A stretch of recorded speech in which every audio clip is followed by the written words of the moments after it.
Hello everyone, हाय, कैसे हैं आप सब लोग। दोस्तों, मेरा नाम है उर्वशी जोशी और ये है मेरा चैनल 333 हाई प्रीस्टेस। दोस्तों, इस वीडियो में हम बात करेंगे इस चीज़ के बारे में कि आफ्टर योर अवेकनिंग, ट्विंस को अवेकनिंग के बाद कौन सी दो चीज़ें हैं जो सबसे ज़्यादा अटका देती हैं या सबसे ज़्यादा स्टक कर देती हैं। कौन सी दो स्टेजेस हैं जो मेरा ऑब्जर्वेशन है, जितना मैंने समझा वो मैं आप लोगों के साथ शेयर करती हूँ। मैंने बहुत सारे ट्विंस के साथ बात करी है, बहुत सारे ऐसे लोगों से बात करी है जो अपनी अवेकनिंग की जर्नी में हैं।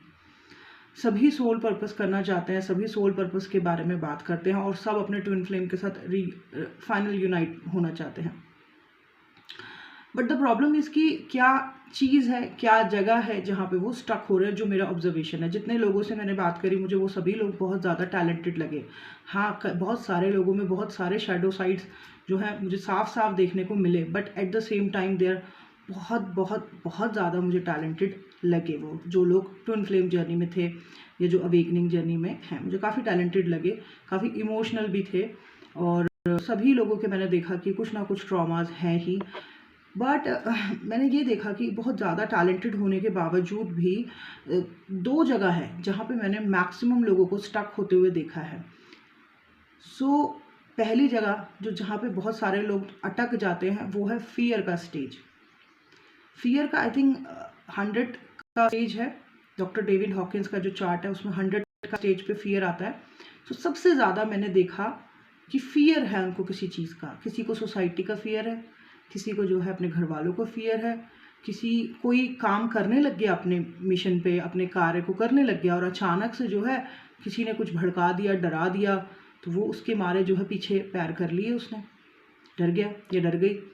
मैंने देखा कि बहुत सारे लोग जो है फियर में, मतलब टैलेंट उनमें बहुत है भर भर के, सोल पर्पस को भी वो करना चाहते हैं, लेकिन क्या है कि फियर के चलते जो है वो पीछे की तरफ पैर रख देते हैं या फिर बैठ जाते हैं, वापस नहीं करते अपने काम को या नहीं बढ़ते इस जर्नी में आगे। ये वाले पॉइंट पे मैंने देखा कि बहुत सारे टैलेंटेड लोग भी जो है बिकॉज ऑफ उनको घबराहट है, डर है, वो आगे नहीं बढ़ पाते और वो इनकी एनर्जी लेवल जो है वहीं 100 पे अटका रह जाता है। और 100 के एनर्जी लेवल पे सिर्फ और सिर्फ कार्मिक लोग एक्सपीरियंस होंगे। ऐसे लोग एक्सपीरियंस होंगे आपको जो आपको मैनिपुलेट करेंगे, जो आपको घुमाएंगे, डराएंगे, उल्टा सीधा सिखाएंगे या तो डोमिनेट करेंगे। तो कार्मिक लोग ही एक्सपीरियंस होंगे जो शायद आपको दिखा सकते हैं कि वो आपके साथ है, लेकिन उनका खुद का एनर्जी ग्राफ इतना कम है, वो अपने ही साथ पूरी तरीके से नहीं है, तो वो आपके साथ क्या होंगे। दूसरी जगह जो मैंने देखा कि जहाँ पे अटक जाते, मानो कोई इंसान है, वो फियर के इशू से लड़ गया, चलो धीरे धीरे फियर के इशू से लड़ गया, अब वो फियरलेस होने लग गया है, अब वो धीरे धीरे उसका एनर्जी ग्राफ ऊपर उठा, ठीक है, और वो अपना काम भी कर रहा है, अपना इनर वर्क भी कर रहा है, सब कुछ कर रहा है। लेकिन अब क्या है, कई बहुत बहुत बहुत ज़्यादा लोग जो है मैंने देखा डिज़ायर पर अटक जाते हैं।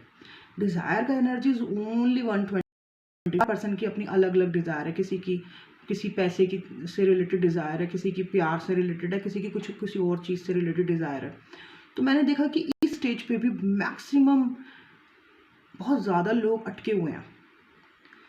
उनको उस चीज़ से इतने ज़्यादा अटैच है, वो आगे बढ़ ही नहीं पा रहे, वो उसी में घूम रहे हैं, वो लेट गो कर ही नहीं रहे।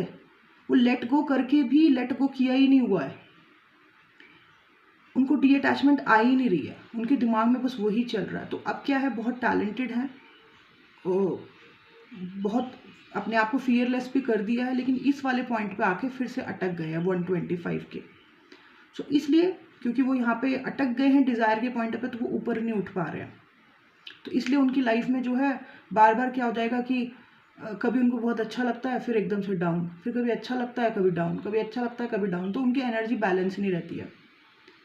कभी एक दिन कहेंगे कि बहुत पॉजिटिव फील हो रहा है, बहुत पॉजिटिव बातें भी कर देंगे ये लोग, फिर दूसरे दिन फिर ऐसे कहेंगे कि सैडनेस हो रही है, एनर्जी आज ऐसी हो गई, वैसी हो गई। ये क्या हो रहा है, up down up down up down हो रहा है बार बार एनर्जी का। ऐसे नहीं, आपको पूरी तरीके से वो चीज़ जो उससे बहुत ज़्यादा अटैचमेंट फील हो रही है ना, उसका सोल्यूशन करना है। क्यों हो रही है, कहाँ से आई ये चीज़, कैसे इतनी अटैचमेंट हो गई, कैसे इतना ज़्यादा सामने वाले के लिए या किसी चीज़ के लिए इतना ज़्यादा पागलपन हो रहा है, कहाँ है इसकी जड़ में जाके चेक करेंगे। ठीक है, फॉर एग्ज़ाम्पल किसी के घर में, by the way, example cockroaches हो जाते हैं। तो सोल्यूशन क्या है? सोल्यूशन क्या है? ये है कि हम वहाँ स्प्रे मार दें और वो कॉकरोचों को ख़त्म कर दें, या फिर सोल्यूशन ये है कि हम ये जानने की कोशिश करें कि ये कॉकरोच यहाँ पे आए कैसे, ये कॉकरोच यहाँ पे आए कैसे, हम उस चीज़ को ठीक करेंगे। समझे? सो पॉइंट ये है कि मैक्सिमम लोग जो इस जर्नी में हैं वो बहुत टैलेंटेड है, नो डाउट, बहुत समझदार हैं।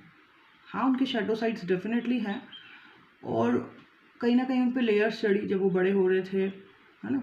और कुछ वूंड्स हैं जिनका क्लियर होना ज़रूरी है, जो इस लाइफ के भी हैं, पिछले लाइफ टाइम के भी हैं, उनका भी क्लियर होना ज़रूरी है। बहुत सारे लोग बहुत ज़्यादा अपने ऊपर काम करते हैं, बट यही वाली बात है कि ये फियर, इतना टैलेंटेड होने के बावजूद भी फियर के इशू के चलते जो है अपनी कैपेबिलिटीज़ को, अपनी चीज़ों को दिखा नहीं पाते। किसी ना किसी प्रकार का उनके अंदर डर बैठ जाता है, बैकफुट हो जाते हैं, पीछे की तरफ हो जाते हैं। सो इस पॉइंट पे काम कर लें आप सभी लोग। रूट चक्र इम्बैलेंस जब होता है तब फियर का इशू बहुत ज़्यादा होता है। तो अपने मूलाधार चक्र को स्ट्रॉन्ग कर लें। दूसरा जो डिज़ायर वाला इशू है उसके ऊपर काम करें आप लोग। अगर इन 2 जगहों पे काम कर लिया तो डेफिनेटली ग्रोथ है, और ग्रोथ इन द सेंस कि एक पीस है, एक बैलेंस है। रोज़ रोज़ का अप एंड डाउन नहीं है। जब मैं बात करती हूँ कि ग्रोथ है, तो वो ग्रोथ मतलब वो स्टेज है जहाँ पे आपको पीस फील होता है, जहाँ पे आपको बैलेंस फील होता है, और जहाँ पे आप अपना कार्य भी कर रहे हो और आप खुश हो और आपके पास कुछ है। ठीक है? सो वो स्टेज तो धीरे धीरे अपनी अटैचमेंट पे जिसने ओवरकम कर लिया, मतलब अपनी डिज़ायर पे जिसने ओवरकम कर लिया, मतलब वो तो ऊपर ही, मतलब पहुंच ही गया ना जल्दी ऊपर। सो बस मुझे तो यही 2 सबसे बड़े ब्लॉक्स लगे। ज़्यादातर जो भी लोग मेरे पास आते हैं, मैं हमेशा नोटिस करती हूँ, या तो पूरी कन्वर्सेशन के दौरान कि इसको फियर का इशू है, समझ आ जाता है भाई इतना टैलेंटेड होने के बाद भी अपनी चीज़ों को एक्सप्लोर नहीं कर पा रही है, करीब आ रहा है, डर बैठा हुआ है। या तो फिर दूसरा कि इतनी टैलेंटेड है पर ये कहाँ, ये इसका अपना ये डिज़ायर का इशू या अटैचमेंट के इशू से निकल क्यों नहीं पा रही है, क्यों नहीं जा रही सोल्यूशंस की तरफ, क्यों अटक गई है यहीं पे, या अटक गया है यहाँ पे, निकलने की कोशिश क्यों नहीं कर रहा है, क्यों नहीं जड़ की तरफ जा रहा कि कहाँ है इस चीज़ की जड़, और उस जड़ को हम जो है समझने की कोशिश करूँ कि ये चीज़ यहाँ से आ रही है और उसको यहाँ से ठीक करना है। मेरे भी बहुत सारे इश्यूज़ थे। मैंने अपनी सबकॉन्शियस हीलिंग और बहुत सारी चीज़ों की जड़ में जा के, उसकी डीपनेस में जा के उसको ठीक किया, क्लियर किया। और अब मुझे और लोगों की तरह नहीं होता कि एक दिन बहुत हाई, एक दिन बिल्कुल डाउन, ऐसा नहीं होता। टच वुड, मेरे को अब अपने आप में बैलेंस फील होता है। मैं रोज़ भी नहीं बनाती ट्विन फ्लेम के ऊपर वीडियोस, क्योंकि अब मुझे वो नहीं होता। मुझे लगता है कि सब चीज़ों के बारे में बात करनी है, एक ही वो डिज़ायर वाले पॉइंट पे नहीं अटका रहना।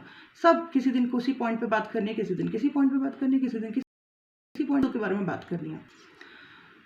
सो आई होप इस चीज़ को समझ पाएँ और अपने डिज़ायर के ऊपर और अपने ओवरकम करके और फियर निर्भीक होके धीरे ऊपर बढ़ पाएँ, है ना। एनर्जी ग्राफ को और ऊपर लेके जा सके। एनर्जी जब ऊपर बढ़ती है ना तो वो ब्लेसिंग्स देती है, और वो ब्लेसिंग्स के तौर पे हमें फियरलेस बना देती हैं। ब्लेसिंग के तौर पे कई सारी चीज़ें हमें ऐसे हो जाता है कि अपने आप ही हमारे कई काम आते हैं, टच वुड। सो बड़ा अच्छा लगता है, सच बता रही हूँ। सो ये था मेरा आज का छोटू मोटू सा वीडियो आप लोगों के लिए। Thank you so much, bye bye, take care.